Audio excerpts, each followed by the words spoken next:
Lonsdale. Joe Lonsdale. Joe Lonsdale. Palantir's co-founder, 8VC founding partner. You've been investing in defense technology and winning big on all of this. The best founders basically see 10 to 15 years in the future. 99.9% of the people who are crushing it and who are changing the world, they're focusing on something. AI, if you believe that it's exponential and they're going to get better forever, then it could change everything. Over the next 10 years, we're going to reindustrialize the U.S. We are on the verge of something amazing for our civilization.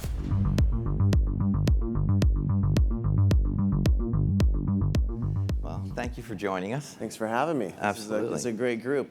Ron brings together some amazing people. I was teasing him backstage. It's funny you make the people who have money wear green, so you can tell what you're looking for. Joe, that is a critical element of this event. The investors don't always love it, but they're nice to us. They do it for us. All right, well, let's start with, obviously you've had an unbelievable career in investing, but I always love to start with people's childhood. So tell us where you grew up and sort of what your path was into the world of investing. Sure, I grew up in Silicon Valley. I was lucky to be there, and my brothers and friends and I were chess champions and math champions, so it turns out that's how you get to know a lot of programmers at a young age. And very competitive family. And when I joined Stanford, there was a lot of the smart kids were going to work at this place called PayPal, and they rejected me my freshman year, but they let me in sophomore year. So I got to know a bunch of, obviously Peter Thiel and Elon Musk had each started separate companies that merged to form that, and I was kind of lucky to be part of that group. Yeah, that's pretty cool. I guess in that spot it was better to be lucky than good. Tying up with those two can't hurt. Timing is everything. Yeah, for sure. So your venture fund is about $6 billion, 8VC. It has an unbelievable track record. I believe you've invested, it's funny, I Googled how many unicorns, or give me the list of unicorns that Joe Lonsdale has invested in, and it's way too many to list. It's 17. So didn't know that. Yes, you've done you've done pretty well. You don't know it because it's too many to count and you're too busy working. Tell us about 8VC and just sort of what the primary focus of the fund is. Sure. Well, I started off obviously as an entrepreneur, building Palantir and Epirus and OpenGov and other companies. And I think a lot of the people who built these companies that attracted the top talent just ended up doing investment by default almost, because you're working with people you really admire. Maybe you're mentoring some of them, and then they become entrepreneurs themselves. And so, I got into this about 15 years ago, backing a lot of the top talent out of Palantir, out of Epirus. And the focus when we first started was just being a good steward for, to help these people build. And we got really interested in how we could apply the things we were doing to big industries. And so we'd go really deep and write a lot of theses papers about what creates economic value in these industries. And as we were looking at this 15 years ago, we realized there's this big wave coming, which we call it the smart enterprise wave. Mm-hmm. Obviously today that's a different wave with AI. But I think what's pretty unique about the top venture firms is you want a lot of people there who've built the top companies and who are close to the people who know what they're doing there, and then who really study and understand what creates the value. Yeah. So smart enterprise, I think, as you said, was the last wave. Obviously, AI is the new wave. Tell us, how are you navigating the AI wave? Because it feels so much like I lived through the dot-com era, which definitely felt like the Wild West, but this is a whole different level in my mind. How do you navigate this thing? So in venture capital, I say there's two things that are really important. One is understanding and working with the very, very top talent, the best in the world. The same as if you're like a professional sports team, you have to have the very top players, you're not going to win. And then two, which is the more interesting question here, is what's possible that creates value that wasn't possible a few years ago. That's where all the biggest venture capital wins come from. So if you want to invest in we used to say Uber, you can't do it before the smartphone exists. And if you do it after the smartphones existed for a long time, you're not going to capture the big one. It's already going to exist. It's going to beat you. And so with AI right now, there's just all these areas where productivity very clearly is just going way up, right? So there's a lot of stuff that's worth doing. And so the question is, though, how do you access the very, very top talent that's going to have moats in what they're doing and to create that higher productivity? But I think one framework that's interesting for this, there's about $5 trillion in wages in our services industries, and about 40% of that, and over $2 trillion of wages areas, we've already seen productivity at least double, if not triple, in terms of what's possible, in terms of examples with companies. So that in itself shows, and I don't know if that's going to take 3 years or 5 years or 10 years, but there's just going to be massive value creation. And so I think the way you capture this is you bet on the very top technology cultures in the world, implementing that and growing it as fast as they can. Are you finding, so I know you live in Austin, but obviously your career started in the Bay Area. There's been this huge migration out of the Bay Area. Texas and Florida have certain advantages, although we do have to visit the Bay Area still sometimes. How much of the talent is still in the Bay? Are you finding these deals primarily still in the Bay Area? You know, when we moved part of our team to Texas, we're part California, part Texas, it was because there's stuff going on all over the country. There's stuff in New York that's really great.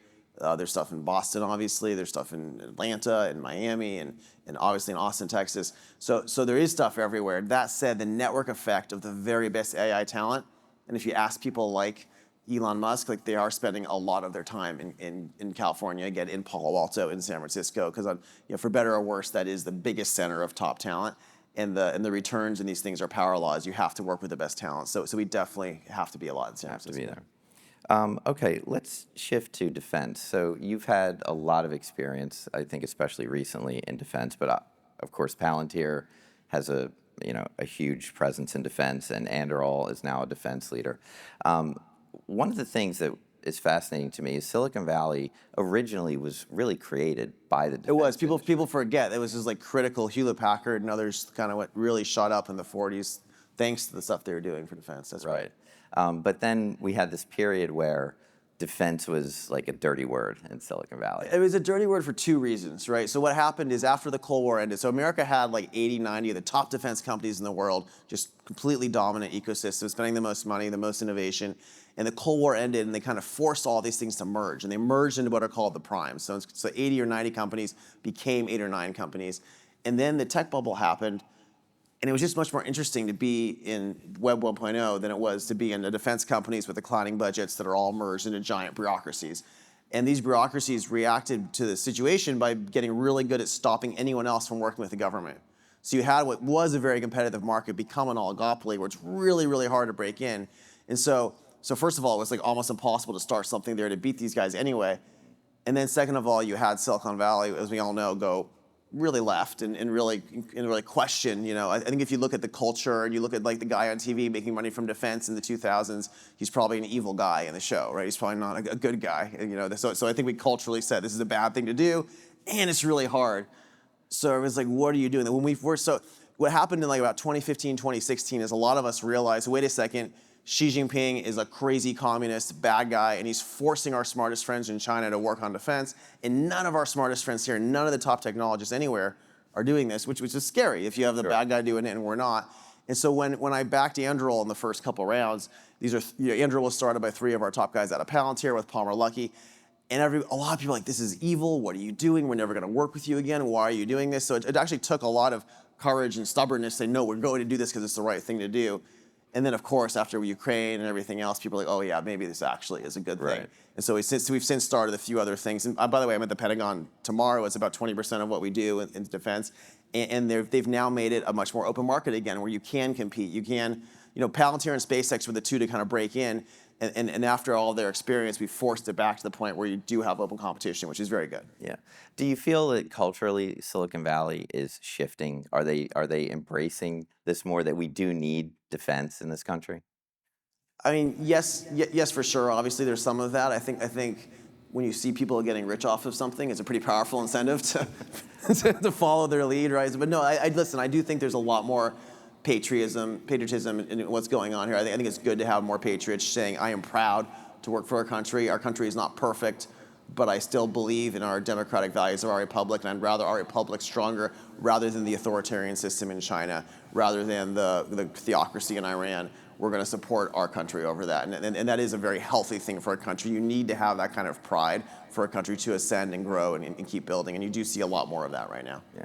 From all sides. This is not a partisan issue. This is, like obviously, like you can talk about Anthropic. Like there's people there who are probably more on the left. There's people who are on the right, more SpaceX. And on both sides, like, no, we are better than the CCP. We're going to deliver technology to our country. Yeah, that's great.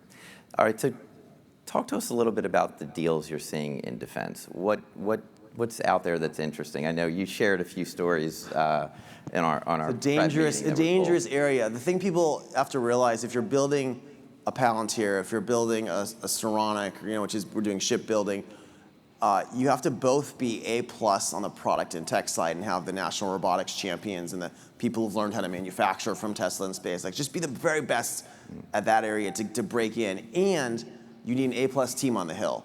So defense is not something to do lightly. You basically have to build two companies at once. One of them is working with the Pentagon and Congress and convincing people in DC and really pushing to give yourself a fair chance. I'll give you a sense of what happens here if you don't do it right. So after Anduril started, we looked at a bunch of other areas of defense, and we started a company called Epirus. Epirus is the name of the bow of Theseus. He started at Athens. He had infinite arrows. And as you guys have seen, there's all these drones that can be sent up to attack. Have you ever seen the beautiful Chinese dragons they put in the air with like 10,000 drones? They're not just doing that to be pretty. They're showing off their military prowess, right? They could take that and attack ships and just blow them up. Each one of their drones could have a bomb on them. So the question is, what do we do to push back? And we realized that you could take the new AI chips and you could control power on really small time scales, and you get the power to hit the emitter, which is gallium nitride, and it shoots a cone of energy, and you could actually fry circuits very far away. It's classified how far, but you can imagine miles away you're frying circuits, you're turning off swarms of drones. And so this was a really important technology to create. We did it with our own money at the fund and with our friends fund. It started this in 2018, and so we finally broke into the contest. And our competition are guys who put billions of dollars into their technologies, right? L3, Raytheon, Northrop, others. So we get to the desert, and we ended up shooting down the hardened drones 9.5 times farther away than these companies that spent billions of dollars on it. Generals were completely flabbergasted. People were like, how are you guys doing this? And it's actually scary that our team was able to do that, of course, because America, that means all of America's billions of dollars could lose to a $40 million thing, which means China could do it, means Iran could do it, means others could do it too. After we did that, after we had that win, the big contract went to one of the primes, and then the next year there was no more money in that area. Because you know what? They had a better team in Congress, and they convinced people in Congress that this area is not worth funding anymore because the Congress doesn't know any better. They're not bad guys. We didn't have the right team. And this was 6 years ago. I said, you know what? We got to build the best gosh darn team. And again, so it's kind of like a rebel alliance where a bunch of us now have built these teams, and we go to Congress, say, look at this. Don't let the primes trick you. This is better. And it's been a really big fight to kind of get the little guys to be able to be paid attention to and treated fairly. And things really have moved that way, where it is treated more fairly now. We are funding a lot of the breakthroughs. But my point is, it's really hard. There's not going to be 100 new winners. There's going to be probably a dozen new, what we call neo-primes, to break through. And if you're not behind one of the ones that has like all of the money and advantages and talent, it's probably going to be really tough still. That is very complex for a startup to navigate. Yeah, it's not what everyone should be doing. Yeah. So how much time do you have to spend in DC to help? Because I'm sure we had to build the very best team there. My partner Alex Moore was on the board of Palantir, which he helped me build, and he knows a bunch of the Senate Armed Services and House Armed Services Committee, as do our team in DC. The people we hire when we build these companies.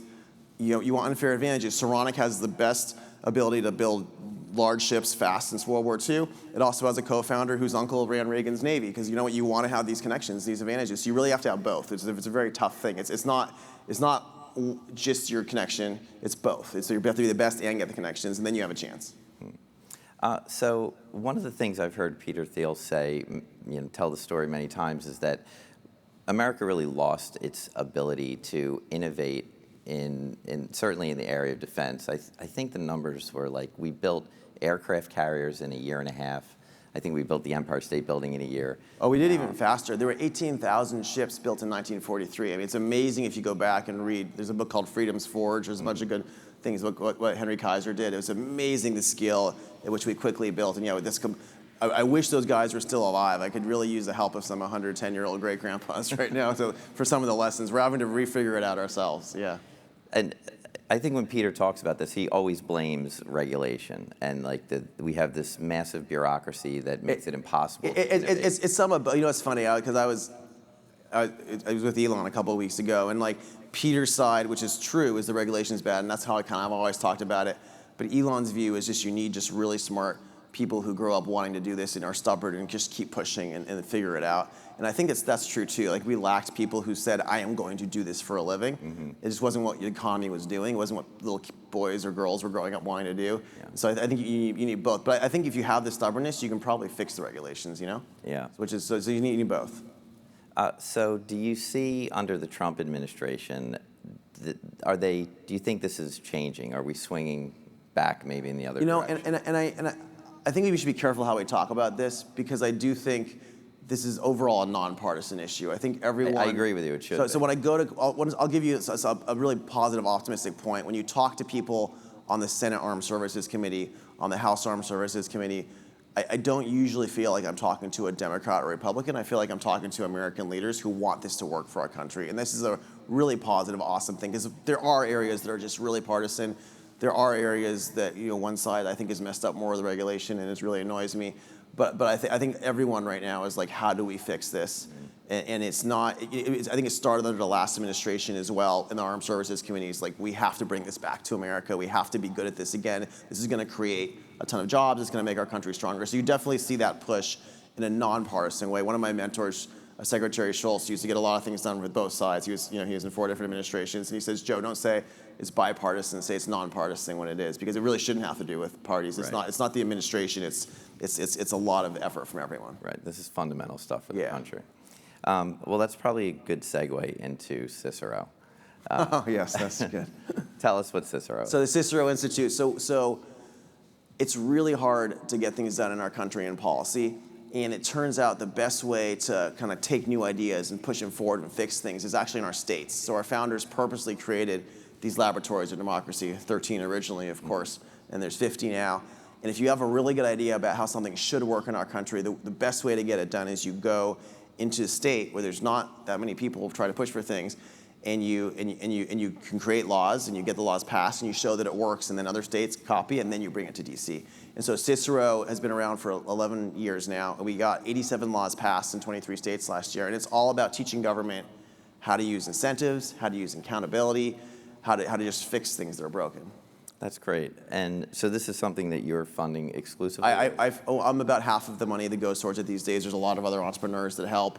For some of the stuff in AI workforce, we actually have some of the big tech companies helping us now as well. So I'll give you an example. There's about 6 million unfilled vocational jobs in this country. A lot of these are very good jobs. We desperately need more trained people to manufacture the ships we're building at Saronic to scale up the things that we're trying to do all over the country. And we have a lot of vocational schools, but these vocational schools are not always well run. So here's what you do. If you're an average politician, you might just say, I put $1 billion towards vocational education. Sounds great. But what if the school is run by a doofus? That's not going to help, So here's what you have to do, is you have accountability. So in Texas, for example, we have 27 high-end vocational schools, and we fund them based on their results in terms of the salaries of the students. So we say, what are the salaries for average 3 years coming out? And then that's what you're going to get. And so the school says, wait a second, I need higher salaries for my students. What skills should I teach? Who should I partner with? How do I do this? And when we did pass these laws, over the next 7 years, salaries doubled on average coming out, right? So it actually just completely changes the results if people are accountable. Yeah, that makes complete sense. It sounds like capitalism in education. You're taking the principles of our free society, the philosophy of how our free society works, and applying it to the things that the government's doing and make it do better. And most people, again, this is nonpartisan. There's some extremes. The government unions, for example, don't usually like this. They don't want any accountability. So that's us. There's special interests you do have to fight. But overall, it's like an 80% issue where, yes, these things should be functional, and it's all of our jobs to make them functional to lift up those lives. The union thing is interesting because I'm supportive of people's freedom to unionize, but we seem to have not figured out how to have the unions compete with each other. Once they you're getting me in trouble. It's a complicated issue. Listen, I think if you look at the history of America, especially in the late 19th century, I think unions did a lot of good for workers and were a really critical part of our history. If you go back even to FDR, who was kind of one of the most activist people on the left in terms of being a president, right, and changing our country worked, even FDR thought government unions were an anathema and made no sense whatsoever because this is not how our country should work. You can't have them unionizing against the people. It doesn't make any sense. And so you have these special interests that are kind of cancers that have taken over, and that it's really unfortunate. I mean, it's in education as well. We have these groups that their interest is not the students, their interest is themselves. And there should be some way to have interest for themselves, but the fact that they're so powerful and they're not fighting for the students, there's things that are very broken in our country we all got to fix. That's a great segue into the University of Austin. By the way, I cannot believe how many things you're involved in very deep ways and are getting incredible results. I don't know where you find the time to do all this. Well, you know, the key rule, and I think all of us do this with our work, especially in venture capital, is you're backing great entrepreneurs, you're backing great teams, you're recruiting great people to those teams. And so, you know, what I do is different than what Elon. What Elon does is he actually is CEO. He's running like a few, his first two things, then three, and now a handful. What we do at 8VC and in my work is you find amazing entrepreneurs, you help them bring in people you know are the best in the world, you help empower them with strategy and with resources, but they're running it. Like, you're celebrating their work, you're not doing it. And so in similar ways, obviously I'm very involved in some of the details, but there's a president at Cicero, there's a team of 40 people at Cicero. University of Austin has an amazing president, Carlos Carvalho. I'm an active chairman. So I think it's important. You can't, if you're doing it all, it's going to break. Sure. You're backing other people. So the University of Austin is a new university that I founded with Neil Ferguson and Barry Weiss in Austin, Texas. We're just welcoming our third class in the fall. This is, a lot of these students are turning down Ivy Leagues to come there at very high SAT scores. And we thought, I mean, this is going to offend some people, but we thought there should be like one of our great universities in our country shouldn't be conquered by the socialists. So that's what we did. Well done. So tell us about the curriculum there. Are you? I'm sure you're using AI in the curriculum. There's a lot of AI in STEM. We're actually just finishing a STEM building next to Elon's company's SpaceX and Boring company for robotics and mechanical electrical engineering. But the first year there is very heavy on intellectual foundations of the West. And so we have students of a lot of different backgrounds, a lot of different views. But to understand Western civilization, you really do need to be steeped in, I think, a few key traditions. One of those is the classical tradition, the classical virtues, the history of Rome and Greece and the classics. I think that's really critical in the philosophy there. One of them is understanding, Judeo-Christianity. I think without Judaism and then Christianity's influence on the West, it would be a completely different place. I think a lot of people, it's very funny, we're all taught that like the church and science are opposite, which is actually not true at all. I think we're kind of very illiterate about that. Like, if you hadn't gotten rid of the paganism, that using a church, you would never have had room for science. There's a lot of stuff that people have to study and come to understand better there, which I think they're missing. And then, of course, the Enlightenment and the ideas of the Enlightenment through the founding of America and what those ideas were, and understanding Locke and Hume and all the great minds kind of that shaped our country. I think in order to argue with some of these principles, in order to change things as the future changes, you really need to first understand that core wisdom. It's very dangerous right now having people becoming billionaires from AI, but having no sense of why our civilization is what it is, and they're too quick to change things. They don't know why they're good, right? So we really want to have that foundation for our leaders. We want to have courageous leaders who can confront these ideas, and it doesn't mean they have to agree with everything, but they need to have that base if they're going to be running the world. So I was a founding board member of a charter school. It was one charter school at the start. Today it's 25. So it's really a management organization in Philadelphia. And we took over, I want to say, of the 25 schools roughly, I think 23 are schools we took over from the school district that were completely failing. I mean, terrible numbers. 20% of kids at reading and math It's just so compelling, the numbers of the charter schools versus the public schools in some of these cities. I appreciate you doing that. So one of the things that still fascinates me, and it's kind of depressing, is the school district has never come to us. We took those numbers and improved them massively. Like, kids are going to college. The numbers went well in excess of 50%, where they started at 10 and 20%. No one from the school districts has ever shown up and said, hey, how did you do this? Well, what are you guys doing? The challenge, Ron, is, and I think this is really important in all the business stuff that all of us do, is people are creatures of their incentives, right? So if there's a business where this is why you need for-profit world to exist. If people were just angels who did the right thing for the right reasons all the time, as hard as they could, we'd have a very different world, right? Yeah. But the incentives of those people is the salaries of the teachers and their power in the administration. It's not the students. And it's the same thing with all of our other businesses. You have to make sure the incentives aligned with the result that's going to be good for the world, and incentives align with the result that's going to be good for the company. Otherwise, you're right. It's ridiculous. Somebody can stare someone right in the face, but without the incentive, they don't do it. Well, so my question to you is, what you described at University of Austin sounds amazing, but how do you get it to really spread? How do you get it into the school system, which is, that's obviously the big win. If you can change the schools. Well, listen, first of all, there have been like dozens of boards and others that are interested that have come and tried to work with us. But listen, I think we need to create a lot more new institutions in this country. This is the great thing about the innovation world is that we have a lot of young, talented people who are really good at building new things and creating new things very quickly. And you're seeing this. There are thousands of just amazing high growth companies popping up. I think the average growth right now is 4 times higher than it was during the original small enterprise wave for these new AI things. You have so many builders in this young generation. And I think hopefully as they create some wealth, we can use some of that wealth to also build new institutions, to build new schools, to build universities. My friend Joe Lamont at Alpha School in Texas, he's trying to build 1,000 new K-12 schools right all over the country the next several years. I'm very optimistic about these things that we can create, the new functional stuff, rather than try to fix something that's sometimes it's just too hard if it's old and broken. Like when as a venture capitalist, you don't invest and try to fix something that's an old, broken institution. You try to take out the good parts and build something better. Yeah. All right, so in our last 2 minutes here, Joe was nice enough to invite me to his home as part of our prep meeting for the session, and he has an unbelievable collection of historic documents, like nothing like I've ever seen. Can you just please tell the story about Abraham, the Abraham Lincoln pardon? The pardon, you like that one.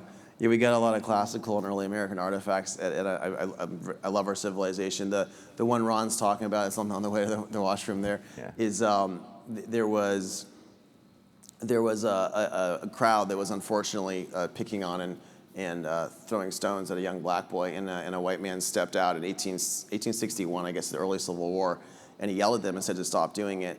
And it was very scary. This boy could have got killed, and someone else stepped up and ignored him and threw a stone and tried to get everyone else to. So the man shot the guy to protect the young black boy.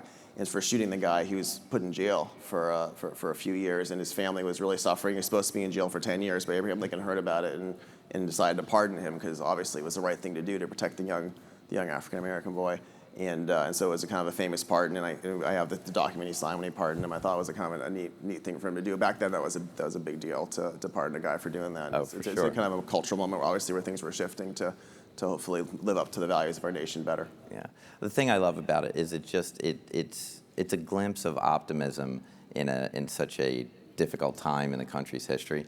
I just want to say I love your optimism. I love what a patriot you are and how you love this country. And thank you for being with us today, and thank you for all this work. It's really incredible Thank you, Ron. stuff. I appreciate it. Awesome.